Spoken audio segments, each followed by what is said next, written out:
Alright, I'd like to go over the VideoRay Cockpit. Now this is the software that's pre-installed on your ROV control panel. When you open up your control panel, you'll see the computer there.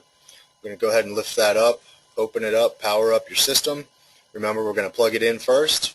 Make sure the GFCI, ground fault circuit interrupter, is on. We're going to flip on the main power for the control panel. And then we're going to power up the computer, which is just the universal power button on the when you open it up on the top right corner of your Dell or your Toughbook PC. When everything is done booting up on your screen, you're going to come to a standard Windows desktop here. We'll have the VideoRay logo on it, support information on there as well. You should see 5 icons here. One is the VideoRay Pro 4 user manual online version, your data, where your videos and still images are stored, the VideoRay Cockpit application itself, device manager, and your recycle bin. So this should be, if you're used to using Windows PCs, you should be used to seeing the screen. So once everything's powered up, your sub has been connected, you've gone through all that pre-connection instruction. We're going to start up the VideoRay Cockpit. Now this is the software control that allows you to interface with the sub. So like any other desktop application, we're going to double click the VideoRay Cockpit to open it. You'll see a splash screen come up. Right now we're using version 2013. We do have sporadic email or software updates that will notify you by email from support. There is a new version coming out very shortly. It'll be a 2015 version. So be on the lookout for that. When you have a brand new system and you open up the VideoRay Cockpit application, the first thing you're going to see is the Pro 4 online operator manual. Now this lives in your PC, so it's not connected to the internet, but it's here. This is going to give you a rundown of everything you need to know: quick start instructions, equipment guide, general operations, maintenance, etc. So you have this. You have these videos that are delivered with the ROV system. We have online training videos. We have a basic operator training documentation that comes with it. So there's lots of different places that you can find questions for your Pro 4 ROV system. If you don't want this to come up every time you open up VideoRay Cockpit, simply check this here, and it won't pop up next time you open VideoRay Cockpit. So this is basically what you're going to see when you open VideoRay Cockpit. You're going to have, and we're going to go through all these different instruments one by one, but you should be seeing most of this stuff here when you open that application. I'm just in front of a backdrop right now, a VideoRay backdrop. So that's our live camera view here, in case you were wondering.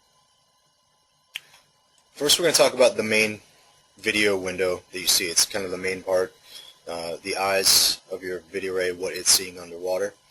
So we're going to go over this first. So you can see in the video window itself, I have a date and time stamp. Right now I'm on the East Coast outside of Philadelphia, so we're set for that. It's probably going to be set for that wherever you go. So it's a good idea to go into your computer PC settings and change to your local time. It's something that I should probably start letting our QC people know, is to update the date and time, but I think right now it's set to Eastern Standard Time. So you'll have a date and time stamp here. This is recorded on your video. You also have the heading of the vehicle, the depth of the vehicle, and the water temperature. And I'm going to show you how you can change these between imperial and metric a little bit later. Obviously, you have a forward-looking color video screen here. It is 170, 180 degrees tilt. So this is what it looks like when we're tilting, and I'm going to show you that instrument and that on the hand controller when we cover the hand controller as well. Continuing with the video window, though, this is a resizable window. You can make it larger or smaller, and you can also move these instruments just like Windows on your desktop, basically. So if you do have the external, the monitor, the secondary monitor, you can move these back and forth on that to give yourself a little bit more room. The second monitor is great. It gives you more real estate so you can move things around. Starting over to the left on top here is our main camera instrument. This is going to let us know where the camera is pointing. So right now it's indicating that I'm pointing straight ahead. If I move that, if I tilt that, it's going to show me that I'm pointing straight up here, and then again straight down. So it's easy to see when you're on the surface where that's pointed. You're like, yes, I'm looking straight forward right now. But when you're underwater with, and if you're especially in mid-water with no reference, you're not sure where your camera's pointed, this instrument will let you know right here. The white line in the camera tilt mechanism here is going to let us know about the focus on our camera. We can manually focus in and out on our subject. So usually I'm leaving that right in the middle. It's a good idea. If you want to get a tight focus on something, get very close to it, make sure the camera is in focus, and back away from it, and you'll make sure that your shot's in focus. The switch here means is if we have an external camera or a secondary external camera mounted on, which is one of our VideoRay options, we can mount it on top of the ROV, pointing it in any different direction. And if we want that view, we'll simply hit switch, and I don't have one connected right now, but it'll give us the live feed from that secondary camera. Tilt indicator is up right now. That's what this instrument is right here. Or we can see our camera menu. This is going to let us play with the functionality of the main camera inside the Pro 4. You can see here you have manual control over items like the lens, the camera exposure, white balance. Wide dynamic range is one of the features of our camera. Basically, that feature is going to take out very exposed parts of the image, very underexposed parts of the image, and kind of balance them out to give you better picture quality. So it's something you can play around with. Of course, it looks different underwater, so it's a good idea to get yourself to a spot underwater with a good subject in front of you and play around with the white balance, the exposure, the wide dynamic range, and all of these other menu items here in the VideoRay camera. And there's also a factory default. If you get too far gone and you don't remember where you were and you want to reset it to the factory default, there's that option as well. So these buttons over here will move you through the camera menu. You can also use the arrows on your keyboard. When you want to exit something, it's a push to the right on the arrow. So that's your camera menu. And under here we have our light meter. We have variable intensity lights on the Pro 4. The button's right under the joystick on your hand controller. So we can we can hold the button and step up all the way to 100%, and we can hold the button, step back down to 0% or off on the lights, or we can just click once to give us, a lower illumination if we need to. Now it's a good idea if you're in an area with a lot of fine particulate or sediment in the water to not blow out the lights or kick them up to 100% because it really blows out your image. So step up your lights slowly until you get the desired image you want. It's a good thing about having variable intensity lights is that you don't have to go either full 100% on or 0 off. So that's your lighting there. I like to pilot with the tilt indicator on, obviously, because it shows me where my camera's pointing. So that's the main camera menu. I should mention while I'm here that all of these instruments are movable, so you can take them and customize your screen any way you like. They're also resizable. You can make them as big as you want or as small as you want. You can also turn them on and off, and I'm going to show you how to do that when we get down to the user settings. I usually like to have my setup just like this, but again, it's personal preference, so it gives you the option to customize your screen. Right. The next instrument down is control sensitivity. This is going to give you information about the power that's being fed to your thrusters on the submersible. And we can fine-tune the power that we send to our thrusters, which is a good idea when, say you're in a confined area and you don't need full 100% power when you push full 100% on the joystick. So we can dial this back a bit. When we ship it on full here, almost, I guess you would call it 100%, and then we actually have a turbo mode that pushes it up a little bit past 100%. It's good for high current situations. If you have a heavy payload on the ROV with sonar positioning systems, turbo is a good option. We have a preset here to fine, which is going to cut the power to the thrusters by 50%. It's good if you're inside a potable water tank or a confined space on a shipwreck or something like that. You can also slide this manually down to 0 power here and step that up as you want. 50% power up to 100% power and beyond. So it's a good idea when you're doing your basic training or getting your feet wet with the system to go in a swimming pool, play with the control sensitivity on the thrusters to figure out what it feels like on the hand controller. So again, at 100% full push up on the joystick will give you 100% power. If we cut this in half to fine, I'm still pushing full 100% on the joystick, but it's only letting 50% of the power get to the thrusters. So it's a fantastic feature to have. Makes the system so much more versatile in confined areas or in high current areas or situations where you have to pull a lot of tether or payload. So that's the control sensitivity widget there. If you're interested in all of the numbers and customizing that yourself, all these fields are editable here. So you can, again, play around with that if you're in a swimming pool or something before you get your system out into open water. The third instrument down here is the Manipulator Status. This is only obviously useful if you have a manipulator arm attached.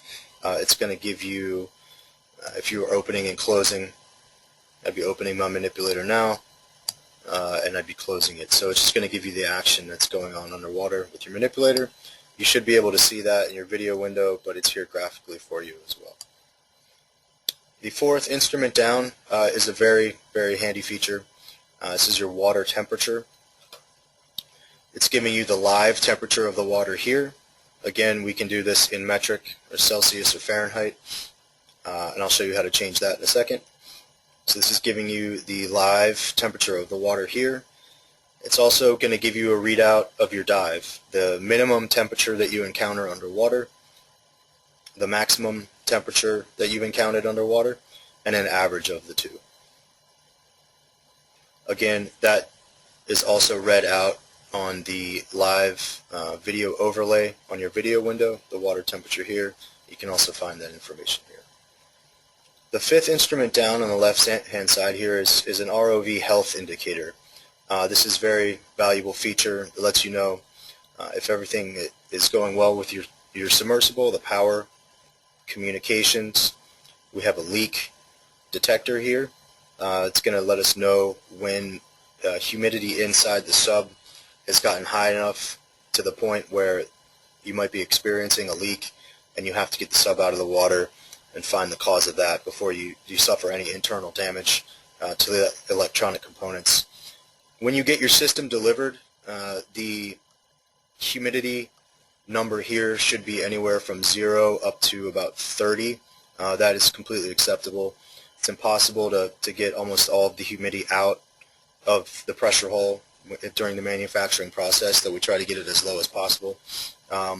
When we do our basic operator training course, we say that anywhere up to about 30, 35 is acceptable. Anywhere beyond that, your humidity or water ingress alarm is going to turn yellow when it's getting to the point of being too high, and then if there's a catastrophic failure with water, it's going to turn red. So the idea is to give the sub attention before it gets to the red one. So if you see this rising into the yellow, your humidity is getting too high in the sub, and we have to figure out why that is. So get it out of the water. And then we're also looking at the internal temperature here of the sub. These will turn yellow and red if the internal temperature is getting too high, as well as the communications. So we're sending power down to the sub through the umbilical or the tether, and we're sending data, live video, back through there. If there's a problem with communications, you're going to see it here. This will be red. Something's not right. It's usually a USB problem in the back of the control panel. So if you see that at startup, something's not connected, usually with the USB. So check all your USB connections in the back of the computer, the back of the control panel, and also your hand controller set up here. Make sure your hand controller is plugged in. And the first one is power. If there's a issue with your power, this is going to be red here. So make sure you have the proper inputs that you need. You're using the proper power source for your sub. So important instrument here, Rov Health. Obviously when everything says okay and it's all green, you're good to go. Working our way around is another important instrument here. This is your heading of the vehicle. We have a 3D compass inside. It's going to give us an accurate readout no matter the pitch of the vehicle underwater. So we're going to get an accurate heading readout. We also have indicators on power to the thrusters here. I'm going to go ahead and push the thrusters forward, and you can see the green lines here move up. I'm very lightly touching it now up to full power. I'll let that go. Okay, again, remember I set this on fine power over here, so it's only giving me 50% off here. If I go ahead and click that to turbo, you're going to see the full green, full power of the system there. If you notice when I'm turning, it's going to show where my power is going to the sub.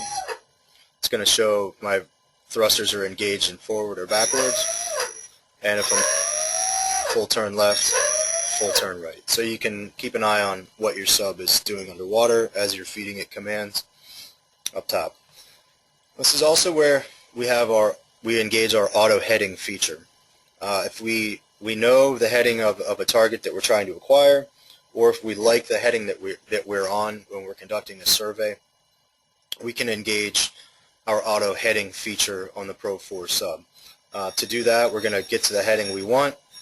We're going to click the auto button here, and as that sub moves, it's going to fire to keep us back on that heading. So let me try to turn this real quick and show you how the thrusters fire. Alright, so the thrusters are spinning now. They're going to try to get us back onto that 182 heading.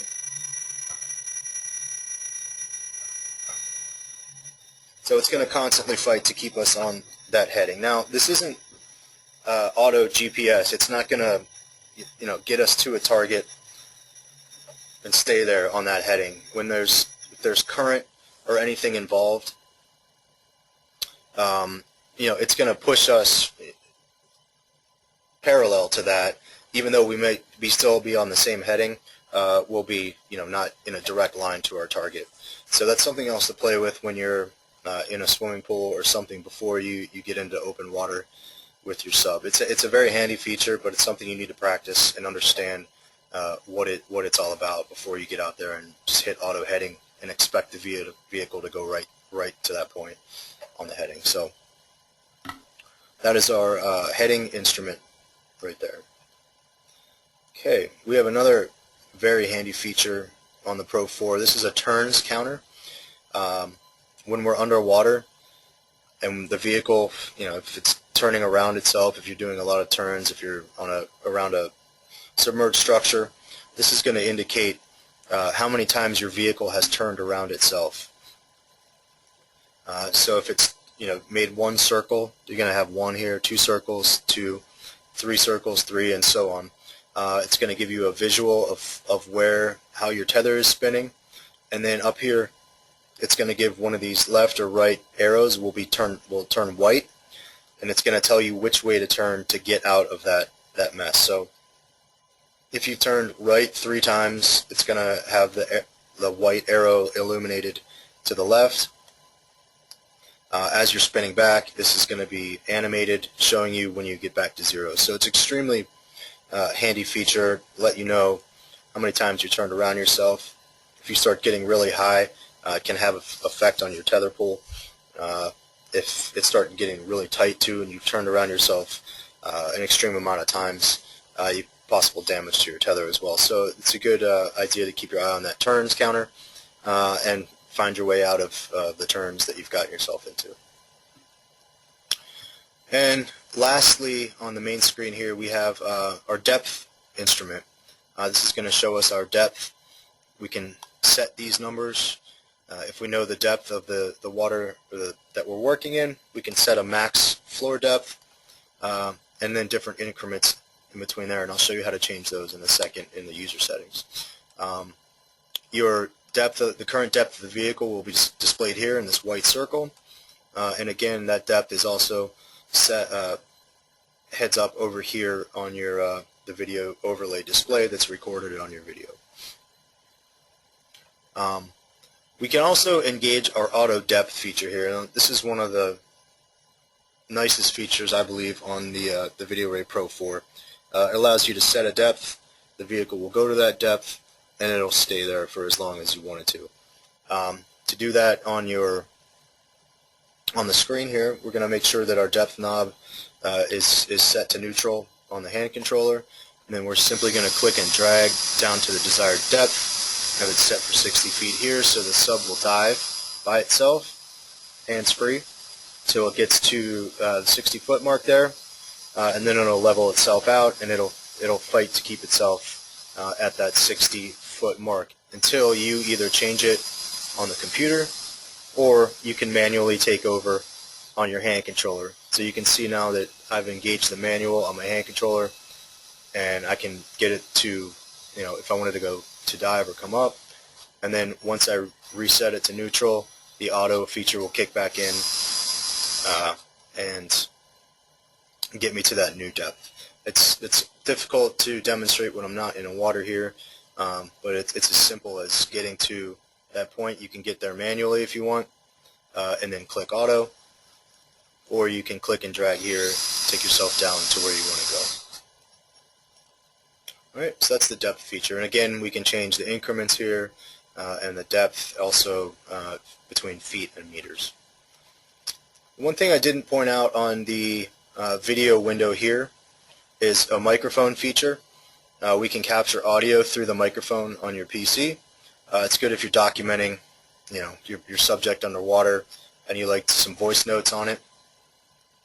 If you would like to document targets underwater in a text fashion, you can do that with the user defined text field here. So I'm just going to say test target 1. We're going to hit enter on that, and you can see that it appears on our video window up here. It will stay there for the duration of the subject that you're filming. If we want to get rid of it, we simply backspace and delete it, all the time hitting enter up there.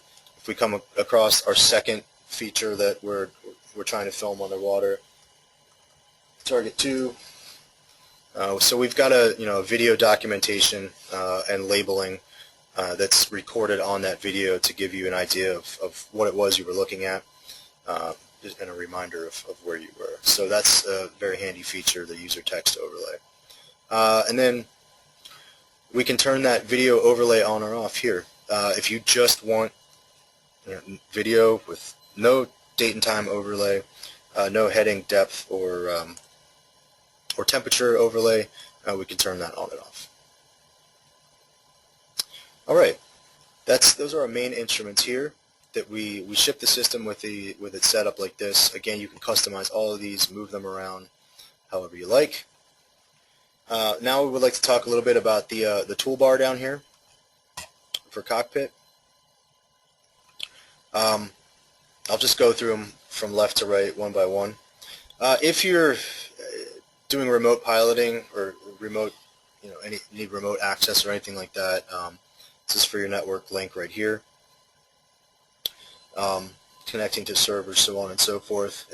If you are using your system like this, it's a good idea to get in contact with our support, and they can help you walk through establishing network connections for remote piloting, so on and so forth. But that feature is there if you do require something like that. This is how our instruments are going to look on the screen here. So we can turn everything off, just have our window so we're not distracted by the other instruments on there. We can have them, the transparency taken down a bit on there so they're not, again, not as distracting, full on there. And we can also lock the instruments where they're at. So sometimes you have multiple users on the system. This guy likes his heading over here, he likes his video window on the other screen, he doesn't want a manipulator on there, so on and so forth. So you can lock those and you can't move them. You can see it can't really do much there. So that's a lock feature for the instruments.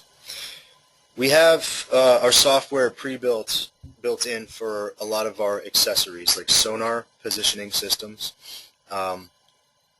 So we don't need any big software update. If you were to add on something like that in the future, it's already here in the software.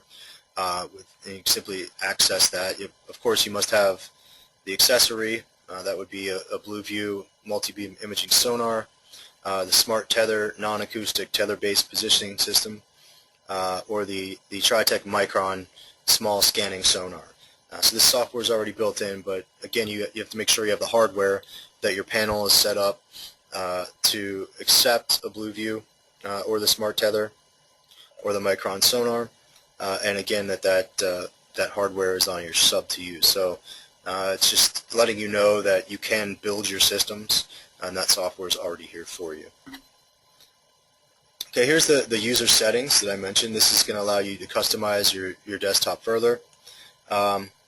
Instruments here we can turn on and off. I guess we're calling the heading the attitude gauge. We can turn any of these instruments on and off. You can see here if you don't have a manipulator, we can turn that off. The rest of them are up though. Okay, moving our way down here, our depth gauge. This is going to let us change the grid spacing and the maximum depth on our depth gauge over here. So like I said, you can change these. Right now we have this set at 20 foot spacing, so 20, 40, 60. Let's go ahead and change those to 10. Okay, so you can see here now we have 10, 20, 30, 40, 50. I don't like that maximum depth. I know that I'm much more shallow than that. We're only at 50 feet here. So now we have 10, 20, 30, 40, and our 50 feet at the bottom. Okay. And we can also set a minimum depth if we're underneath something as well. Okay. Another feature that we have on here is altitude. So we're not measuring the depth from the surface to the bottom of the vehicle. We're going to measure from the bottom to the vehicle. So we're going to measure the altitude if we're flying. If we want to stay, say, 15 feet off the bottom, we know that that's the altitude that we need to be at. We can pilot by altitude instead of by depth. So again, this is something that we cover much more in depth in our basic operator training. I just want to make you aware that it's there.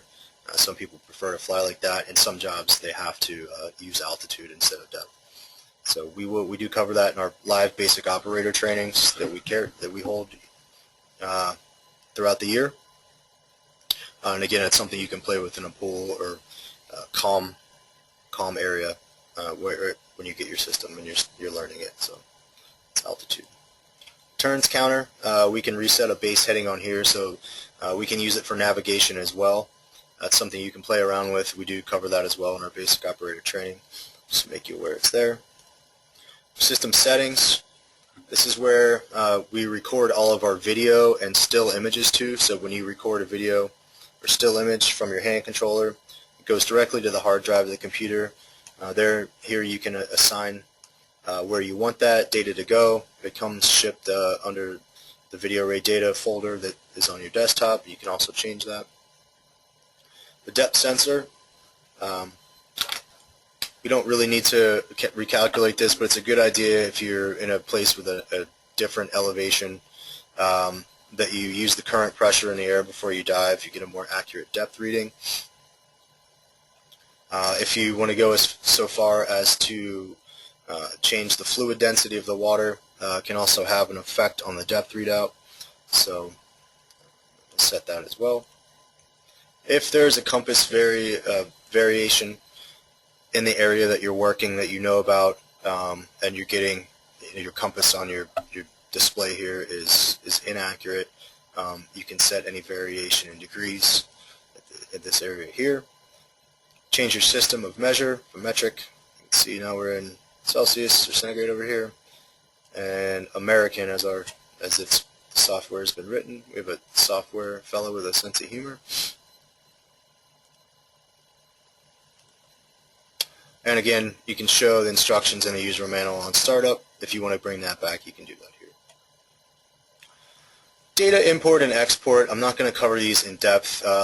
Just wanted to let you know that there are a lot of COM ports available. If you have your own type of sensors, if you're interested in data import and data export from your instruments that you have on the VideoRay. Alright, that is the user settings field. This is a quick access to the data directory for your video and still images. We have a brand new system here, so no video has been taken yet. That would be here, easy to access and export, just onto a USB stick or a external hard drive. Let's go ahead and record a video and show you what the window looks like here, and then we'll access it. So this is telling me right now, this red dot, that I have engaged the video record. This red dot will blink as I'm flying the submersible. It'll record the whole time. It's also indicating that my audio is being recorded right now. If you don't want up here, it's going to show you that I'm recording one video. So this is going to give you just a quick heads up log on how much video and still snapshots that you've recorded. Alright, so I'm going to turn that off on my hand controller. You can see that I have one video recording now. And to access that, I'm going to use this directory. It is saved here. Again, you can move this off. You can play it back right here if you want. Okay. And again, you can move that off. So our video formats that we record on here are either a Windows Media version or in AVI, so you can change those in your user settings as well. I just want to show you real quick the advanced engine room. It's unlikely that you need to change much in here, but it's a good idea of how your system is reacting, what kind of power you have. Power is getting down to the submersible. It also shows you your serial number here, the firmware version you have, the runtime on your panel, comms turnaround, and things like that. We can get into really dialing in our thrusters and our power manager here if you want to. I'd suggest leaving it the way it is, but this is also a screen that maybe support will ask to access if you do have a problem and you're doing a remote support session, or they'll have you take a snapshot of this screen and send it to them. So just be aware of this engine room here. Alright, close that.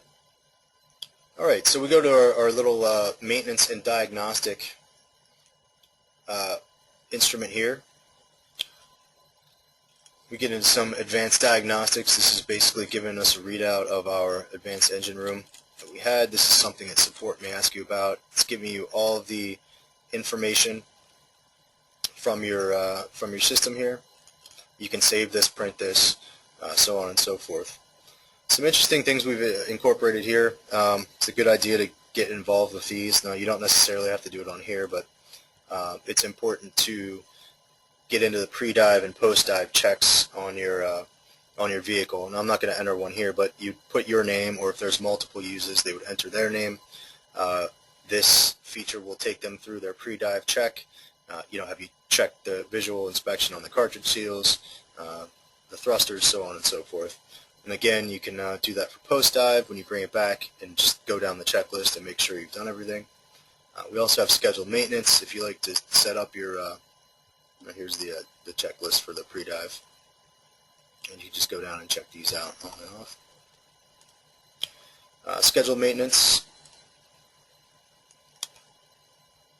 Some people like to get their system on a very regular and routine maintenance schedule. So you can do that here.